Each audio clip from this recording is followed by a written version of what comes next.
There is nothing you have control over except yourself.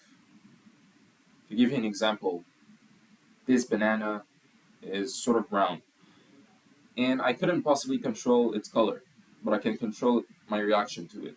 If it was rotten inside, I could have decided to be upset or to throw it away. Or I could have decided to be happy that I didn't consume it, or that perhaps I could use it to make banana bread. You see, it's all about framing how things happen to you. It all works here. Now, your brain is the most complex and intelligent machine there is. And there are people, some living, some dead, who have made research and with years of experience have been able to write books about how it works. I mean, nobody has quite figured out how to make the most of it, but you can know how to get a certain result with your brain with books. Tony Robbins is one of those guys. There's a multitude of other guys, but I need you to read more books. I need you to inform yourself and to become knowledgeable about yourself. And to know more about yourself, you need to know what controls yourself, which a big part of it is your brain. And so you might want to become more knowledgeable about that. The first thing you should do is ask and pray to God. You might be the most intelligent man on earth, based on an IQ test or so on, but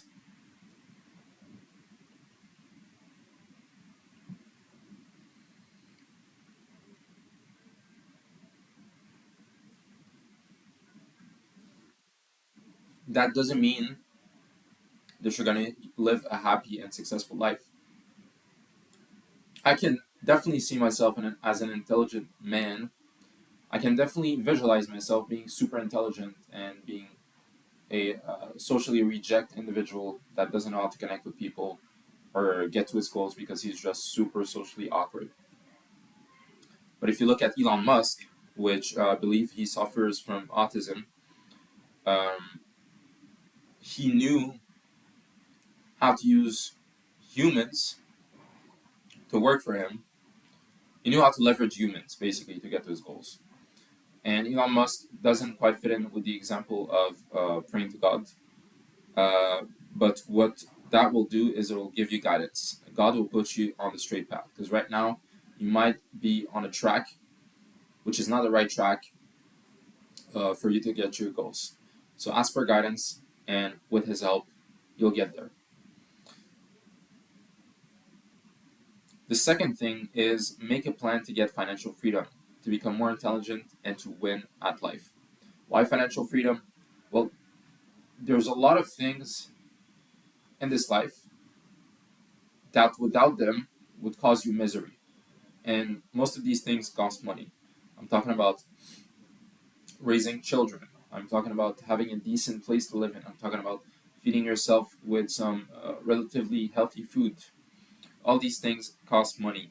Access to traveling. If you're in a war zone, you need to uh, super quickly get out of that zone because you might die. And so these things cost money. Understand money and how to make it. You need to have a plan and a goal in mind. You start with the goal and reverse engineer it into a plan. Uh, you break it down to daily actions. But this is for another video. And mind you, I'm just brain dumping here uh, because imperfect action is better there than inaction. Yesterday I was supposed to film this video, edit it, and post it. It didn't happen. Today I was like, let's just film on my computer camera and see how it turns out. And this is exactly how I'm going to post it.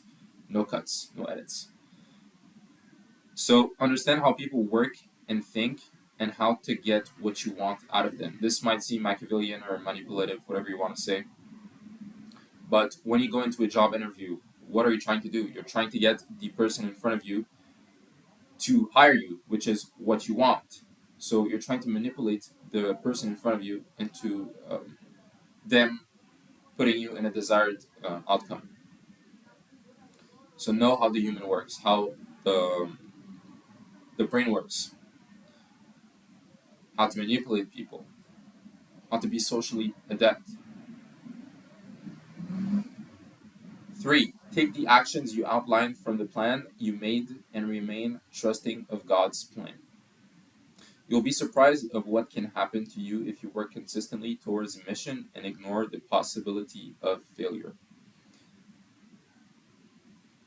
So look, you made a plan, you know what you want, and you're working every day towards that plan.